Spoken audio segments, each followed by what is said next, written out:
Pre-COVID, hybrid was the term used for an uber cool car. Now it's describing and defining how we'll combine our WFH, working from home, with our WFO, working from the office, or our WFA, working from anywhere you bloody like as long as you get the job done.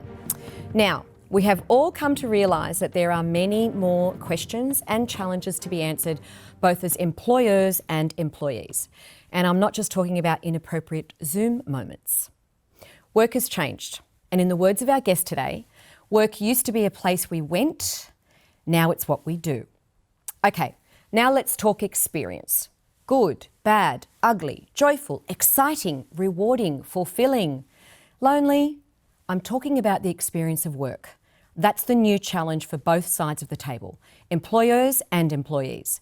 Joining us today is the founder of Red Balloon and co-founder of Big Red Group, a woman who knows a thing or two about the business of experiences, Naomi Simpson. Welcome, Naomi. Thanks for having me. Thank you so much. Now, Naomi, you and your company have long been known as thought leaders when it comes to creating an inclusive and connected corporate culture. Mm-hmm. How did you respond internally when your organisation got hit with COVID? Yeah, we left the office and we haven't been back since. We will go back to the office. We will come back to the city of Sydney. But right now we're still working out what we want because we want to reinvent the experience of what the office is. It's no longer somewhere that we just go because that's what we do every single day. It's a place for certain activities such as innovation, creativity, development, collaboration. But so when we think about the sorts of things that we need to do as leaders, we think about the office or the space in which we work differently. So the pandemic was announced by the World Health Organization on the 11th of March. And by the 23rd of March, we had left our office, and we left our office permanently in the first week of April. And, did you know that was going to be that? So you'd made that decision by the first week of April, it was permanent? No, we'd made the decision because we just didn't want to spend the money on the rent, quite frankly. Yep. And we had been on a month-to-month relationship with our landlord anyway, and we knew we'd already been looking for new premises because that was no longer service. So we just gave it up quickly rather than hang on the sake of it. And by the first week of October, we knew we were in lockdown, so it was a pretty easy decision. In January, we as a leadership team, now seems like forever ago, but way before COVID, we got together to talk about who we are as leaders and what our leadership framework was. We have 23 people leaders in our business, and one of the things that we were very intentional about was having a consistent of work. And we realized that the development of our leaders was critically important in that. And so we had developed this framework of which, when we started remote working and working from home, that really came into play. One of the things that David, who's our group CEO, did was make sure we had a really clear rhythm of communication. Daily updates from him on how we were tracking, weekly town halls on a particular subject. And as such, these surveys that we issue every 4 to 5 weeks said that there was a 98% confidence in leadership. And that's because of our complete transparency. Every day people see the nitty-gritty of our numbers, the good, the bad, the ugly, and the fabulous. You, as an organisation internally, you had to face COVID and work through that, make sure that you kept everyone connected, because that's what your organisation runs on, the connection to people and the experiences.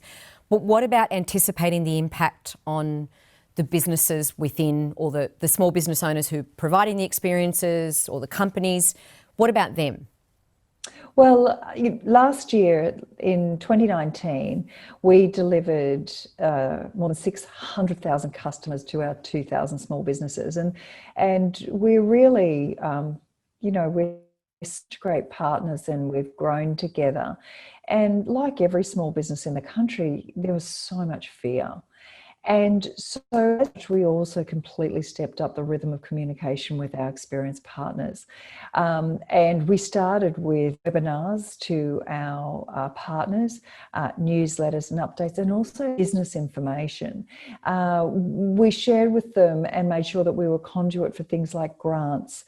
And this is not us giving them financial advice. It's us just making sure anything we were learning, we were sharing with them as true partners would, anything that would help them. We introduced them to larger organisations such as American Express, who had the All for Small program. So we were happy to be the conduit between our small business partners and larger organisations and government, making sure that whatever was available to them, they could see. What was critically important for many small businesses who, like ourselves, were fearful, is for them to be able to see a pipeline. And our systems became really, really important for that. We wanted them to know there was customers to come back to, so that they kept investing in their people and keeping their very skilled technicians and world champions in many cases. Because you obviously Red Balloon and the Big Red Group is a big part of their small business projection, knowing or estimating based on other years, what it might look like, and to be cut off at the knees, which most of us were for that time frame, to have a partner who was hopeful and could shine a light that they could see through to the end of the tunnel, that would have been incredibly supportive for them. You produced a white paper, The Experience of Work. Did the process of dealing with both aspects, internally your own people and externally your suppliers, was that the nexus? It all came together and the white paper was born? One of the things that I did when it all happened was I stepped into the role of the acting head of B2B, because as an entrepreneur, a founder, one wants to stay really, really close to customer. Customers have the answer to everything, and I needed to listen and feel and understand what was happening to corporate Australia. Also gave me an excuse to talk to anybody anytime, just pick up the phone and have a chat, which was very powerful. And I found it didn't matter who I talked to, they were all faced with this challenge, whether they have a high rise in the city or they've got a local store. How do I transform their business? Every single business manager was asking, I've now gone online. Should I close my shop? Will I open a location? Does it become a showroom? What's the difference between work from home, remote work, flexible work? All these different terms that were being bandied around, they all mean different things, getting a singular vernacular. And so we invested in the research and getting this white paper written, and out of it came a 6-point framework. We love frameworks at the Big Red Group, but out of it came a framework for leaders, business owners, to be asking the right questions about what is important for their business, because every business is different. What works for us, we're very tactile, we're in the experience game. We want to have that energy, where other businesses, Atlassian said, no, we're sending everybody home, but they're also in the collaboration software business. So everybody has their own journey. Salesforce, for instance, had been working at remote teams for a long time. So it was just the conduit. So really it's about making sure that you're covering off these 6 points, and part of it is about how you're developing your people. How are you onboarding people? A third of our team have never been to an office. Are they experiencing the culture in the same way that we want them to? Because that culture is energetic. So well, I couldn't put it down. I've read it 4 times. I mean, it's almost 40 pages. Yeah, there are some picture pages. We like the but pictures.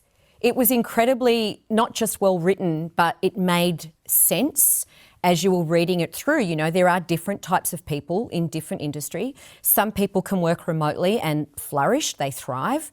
Some people can't. And ultimately, we're human beings and we like the connectivity. We do need to see each other. I mean, I'm going to quote you now. Not everyone can work from home and download an app. Yeah, that's right. It's not one size fits all, right? Yeah. And I'm going to quote you again. I met many of my best friends at work. Yeah, I did. So the uniqueness here is that you are a business that is all about selling experiences, and you've realised and really drawn on the fact that you guys as thought leaders have to be at the front foot of thinking about things. Work is the new experience. It's how we connect and treat our employees more than ever if we really want the work experience to be different, because it is right now. Exactly. You know, a business is a people game. And no matter what, we like doing business with people we like. We like having shared experience in the office, the camaraderie. People are really missing it. But there's also a demographic thing. Many people who are older are actually appreciating the more time with family or other obligations. And and for the first time also, I've written a number of blog posts about dads. The fact that Yeah. dads are finally seeing into a different life. And it's a real nexus and opportunity for them not to just do what they've always done. And so now what we want is people to make powerful choices. We want leaders to be intentional about how they create their workspaces and their workforce. I do see that offices or places of gathering are part of our future. And I think I said it in the workplace as the first point, what we did was provide suburban office space so that people who didn't want to be at home could go somewhere local but not commute. And we have an ESG program, a social responsibility program. So it doesn't matter where we take our people, they have to be able to get there in public transport. We don't want people in cars unless they choose. Accessibility, yeah. You're thinking ahead of how sustainable work is going to be, all of those practices, what it looks like. It's interesting though, because we're talking about, you know, what kind of experience can an employee have at home and what they need for that experience to be fulfilling and to work so that they're productive and work keeps going. And then when they're not at home, if they don't want to be at home, what that looks like, where they would go. So many things to think about that is going to influence the culture of an organisation, but also retention on employees now. It's not just something that was in, you know, data based on years ago. This is the new reality. If you want to keep your employees happy, you have to step it up.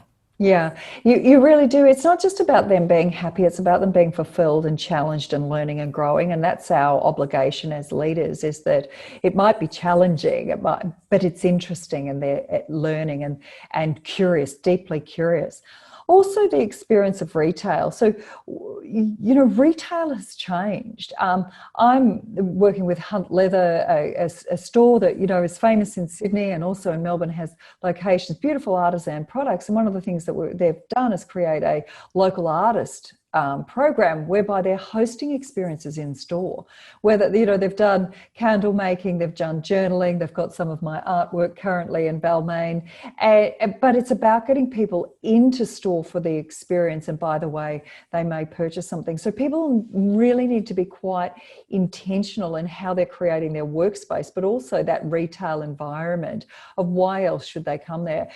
I'm very positive for the future and optimistic that we have the creativity, the ingenuity to use the capital assets that are there and reinvent them. So I'm optimistic for the city of Sydney, but it's going to take intentional leadership, you know, sharing our white paper far and wide. Maybe that'll absolutely. And the interesting thing about the white paper, and I have to wrap it up, so I'm getting waved out on timeframes, but the interesting thing is that the white paper itself that you guys have put together does look at both sides. It looks at the employer and the employee, and it's not often that you get such a balanced view put forward with solutions.